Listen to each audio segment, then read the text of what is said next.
Hey everyone, Christian here, and I have been driving down this road in Venice that runs along this canal. They call it a low maintenance waterway restoration area, which is kind of a way of saying we're going to put a canal here to let water drain through, and we're just not going to maintain it. But it does look great. It's better than having no. I mean, it has live oaks, it has pines, and it also has a variegated palmetto here, which has been here probably as long as I lived in Venice. This is probably a 20-year-old plant.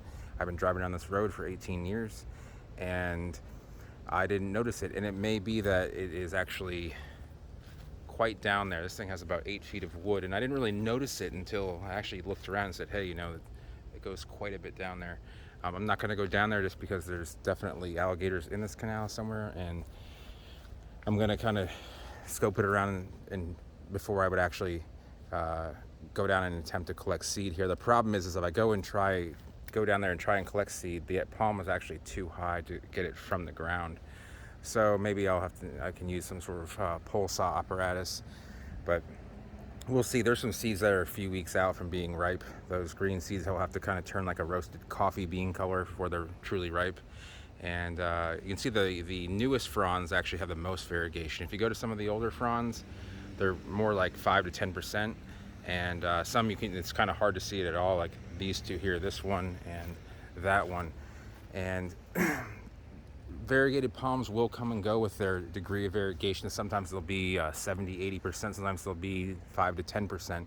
You want it for palms that sit in full sun, you really want it to be under 50%, because they can start to burn when they don't have enough chlorophyll to create energy for the palm, and they just become kind of ugly. I have some friends that have ones that are highly variegated, and they can look really nice if they're in some shade. But if they're in full sun, that yellow is going to burn off, and it's just kind of look kind of weird.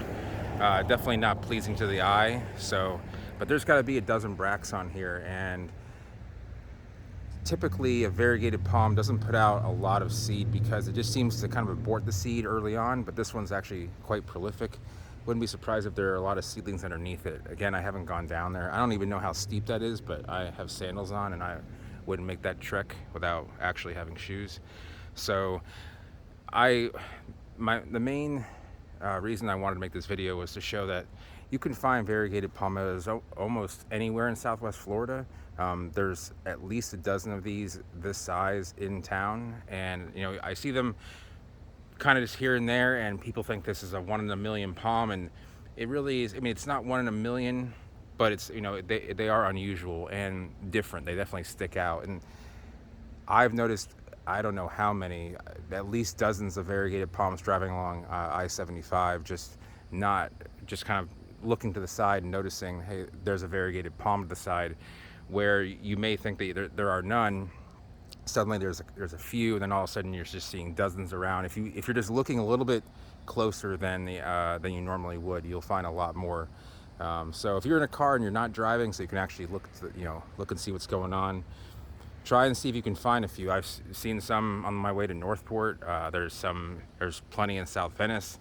Some really, we notice the ones that stick out because they're either in a park or in an area that's kind of just where they're solo. But if you go into a forest full of palmettos, especially some that are getting into sun, you might see some with more variegation on them. So not the longest video, but I did want to get a video out there to show you guys and gals that there are variegated palmettos out there. They are not 1 in a million, maybe one in thousands, but I might collect some seed from here, so we'll see what happens with that. And this is more of this is not really a blotchy variegation, but it's not quite a stripy one either, because the stripes don't go all the way out to the end of the segmentation on the frond, but they don't quite make like a blotch, like it's kind of somewhere in the middle. So there's kind of an idea that there's either blotch variegation or stripe. This is somewhat of both going on. So I'll see if I can't do another video on other variegated palmettos in the area and discuss what's going on with them. So I hope you guys enjoyed this video. I know it's been a little while. If you enjoy videos on tropical plants and want to see more, consider subscribing, hit that bell notification. If you enjoyed the video, give it a thumbs up. Hope everyone's enjoying their summer, and I'll see everyone later. Thanks for watching.